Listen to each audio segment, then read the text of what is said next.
Hello, everyone. Welcome to Tarot and Attachment.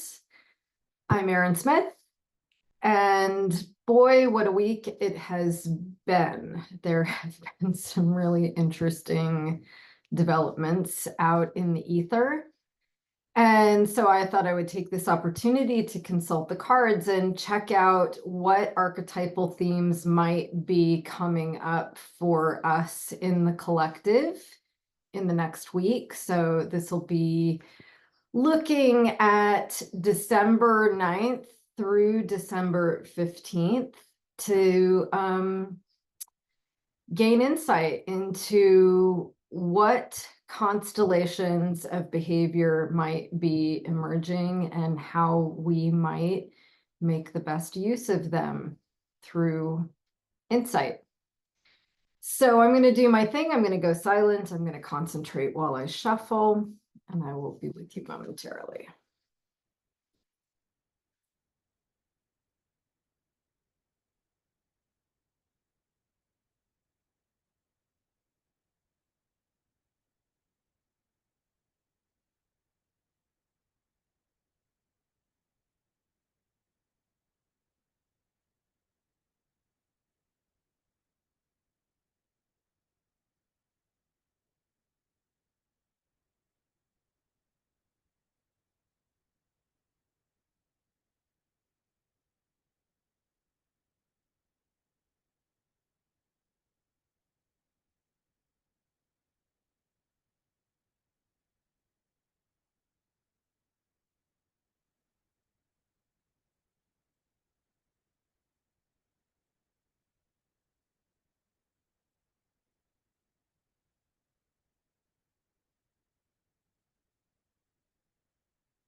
Okay, I'm just going to say a prayer over these cards.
So it's an interesting message, and I believe what we're being called to do is to take a bigger view, look at our assumptions about the way things are, and be willing to examine them from a different perspective, in essence.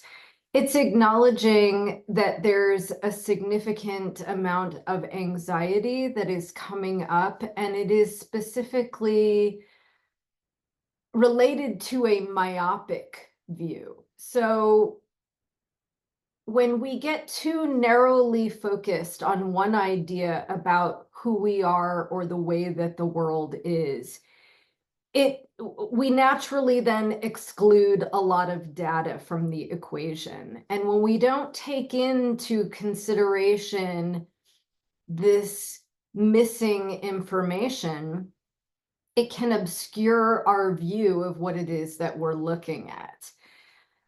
And even just being aware that our limited perspective of something is coloring our perception can often allow us to open up to the possibility that there is more information, and to question our assumptions, right?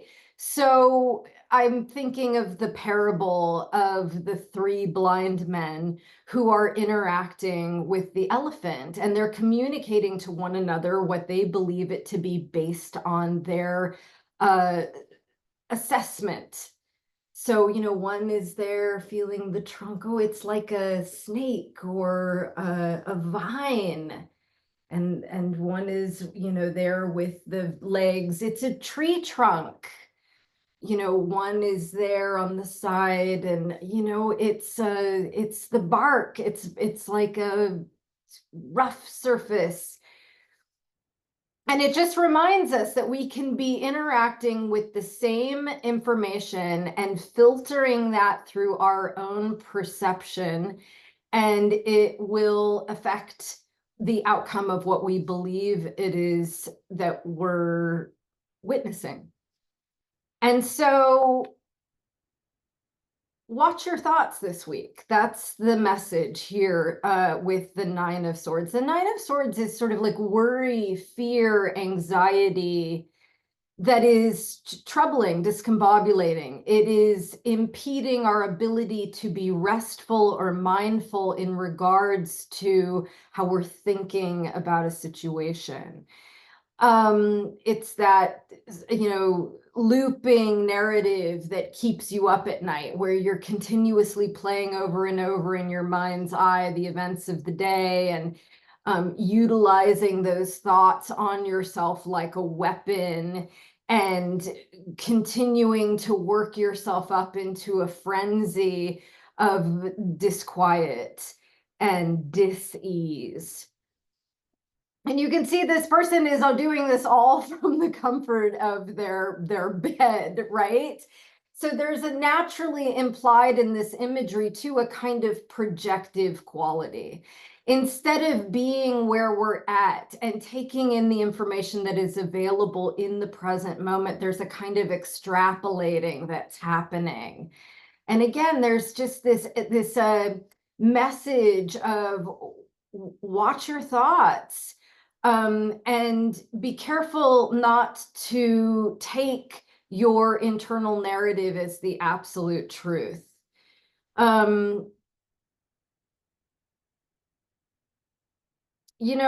It's essentially saying that there's like an energy of turbulence, things being up and down, things being at a crossroads. There's a crossroads that we're coming to where it's almost like things could go either way.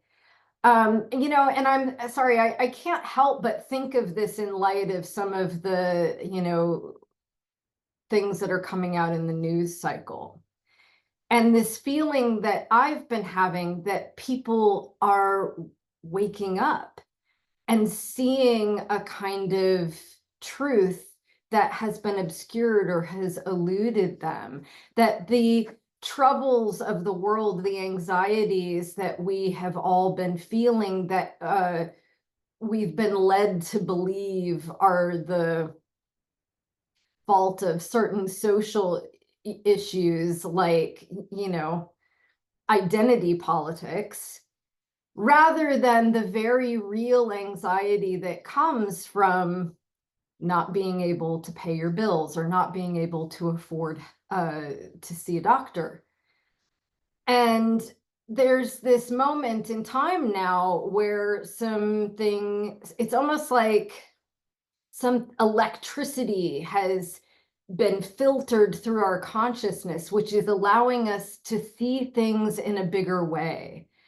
And we're at a kind of a crossroads. Like, are we going to take this information forward and utilize it to good purpose?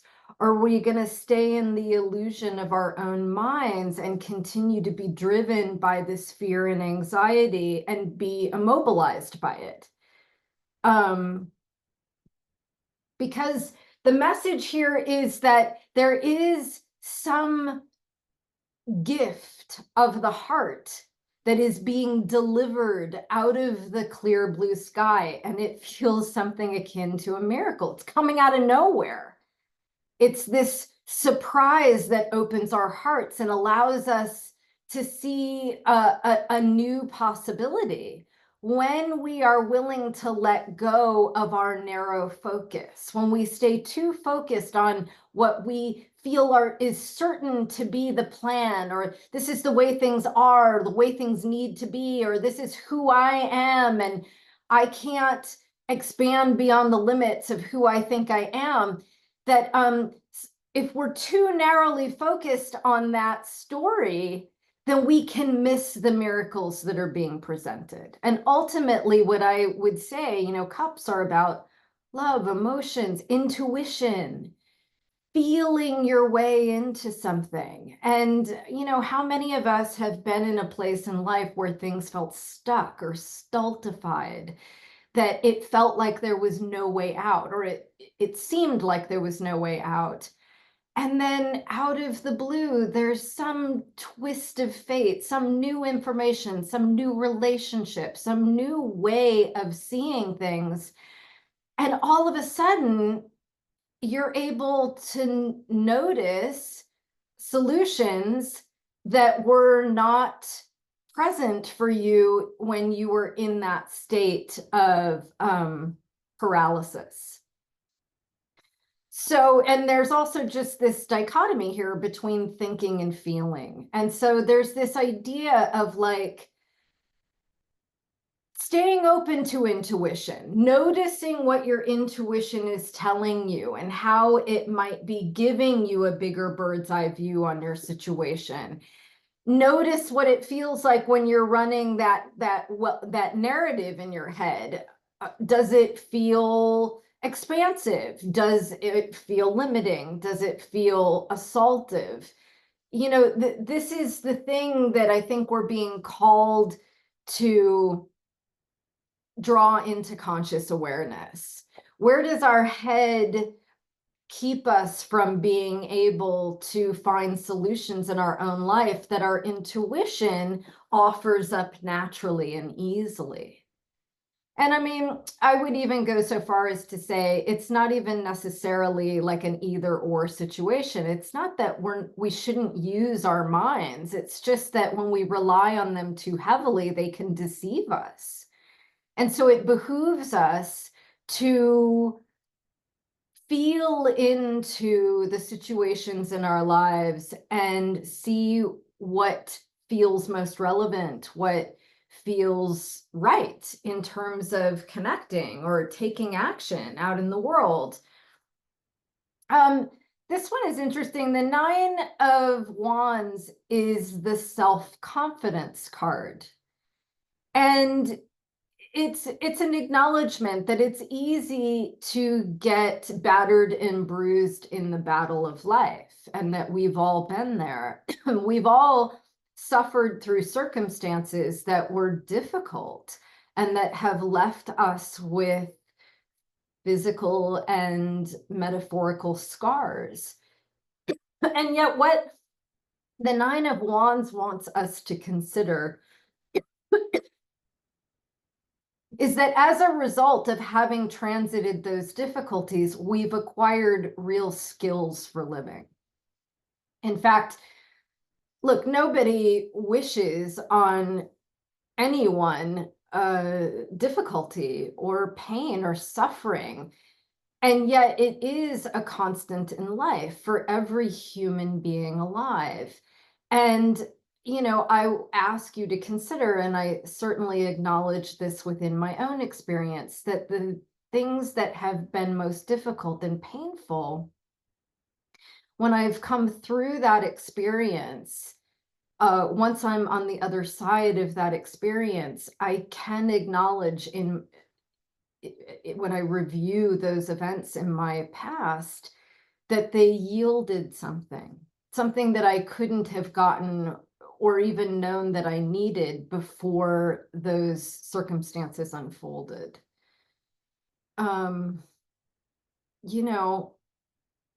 These lessons are hard won. and they're worthy of acknowledgement.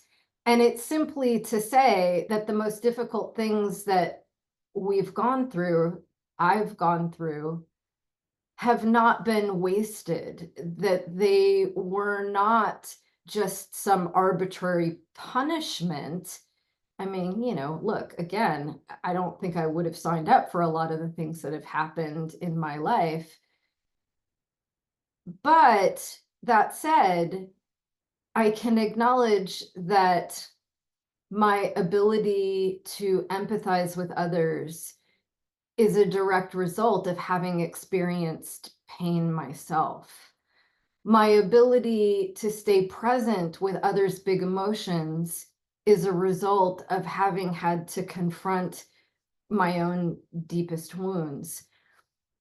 And so the Nine of Wands is just a reminder that we have a lot of tools in our toolbox as a result of having come through difficult circumstances, and to have more confidence in our abilities to continue to navigate difficulties in a skillful way as a result of the wisdom that we've acquired through experience. And so it's really a little bit like flipping the script. Instead of looking at life in terms of what hasn't worked or what you didn't get, or it's asking you to see what you've gained and to make note of your lived experience and how valuable it is and how much it has taught you, and how that information can help you not only be in the world in a more resourced way, but also help others who are struggling with the very things that at some point you yourself were struggling with. And ultimately, the message is really about getting super clear about what narratives we're running that are not helpful, that are limiting self-beliefs. The world is treacherous and there is no hope. That this is the way things have always been, so this is the way things are going to continue to be. That I have no power in a world where those who are most wealthy are governing the general populace, and I have to simply submit to the structures that are oppressive and rob us of our ability to care for ourselves and one another. It's easy to look at the way things are unfolding in the world and think it's hopeless.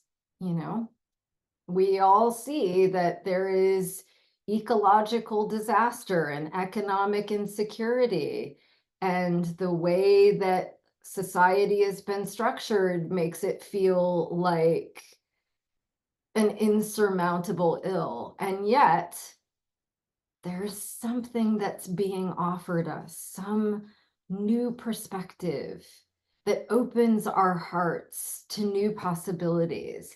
And it really relies on us being able to reconsider what we once thought to be absolute truth.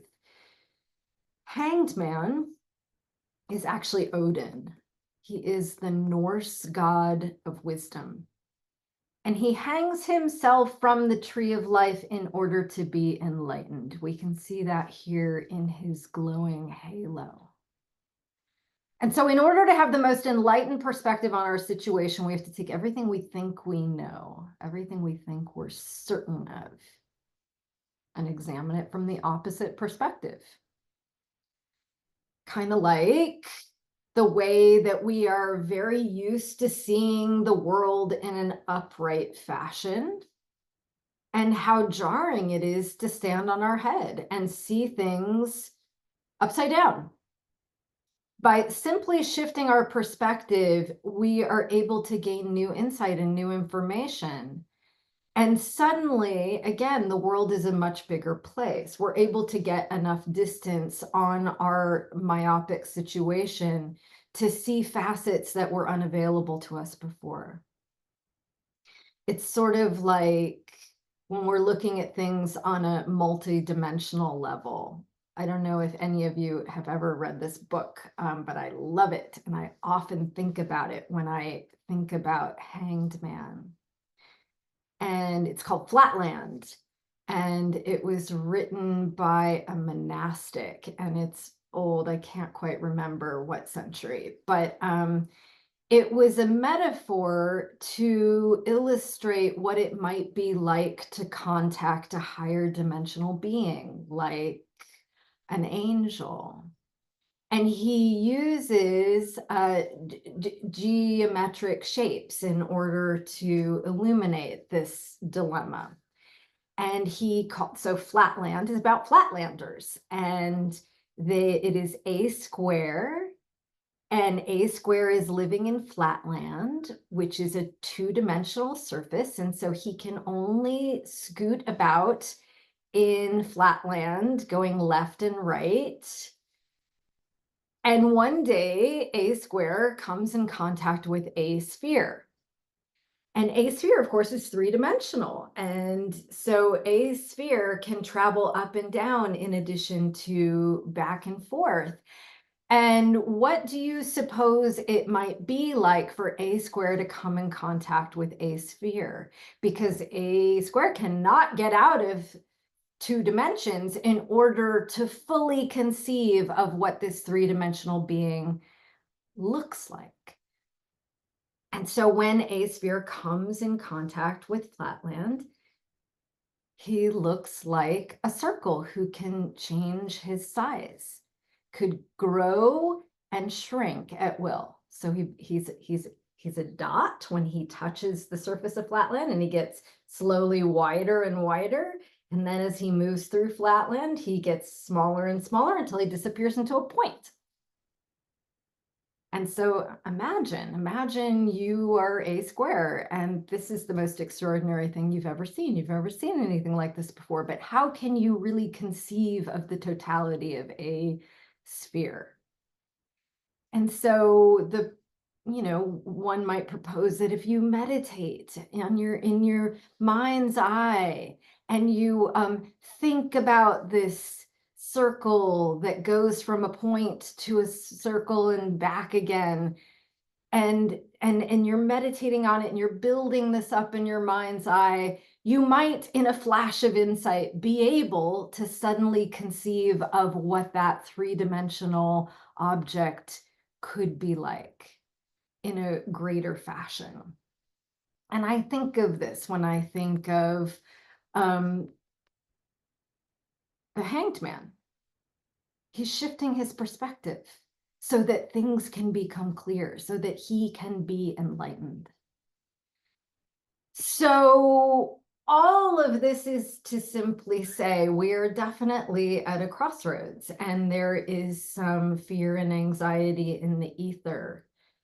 And if we are to stay open to insight and intuition and be able to receive information that doesn't fit neatly into our prescribed narrative, then there might be a way for us to act to good purpose, to use the skills that we've acquired in past difficulties and create a new life for ourselves and for others that is more loving, more egalitarian, more attuned.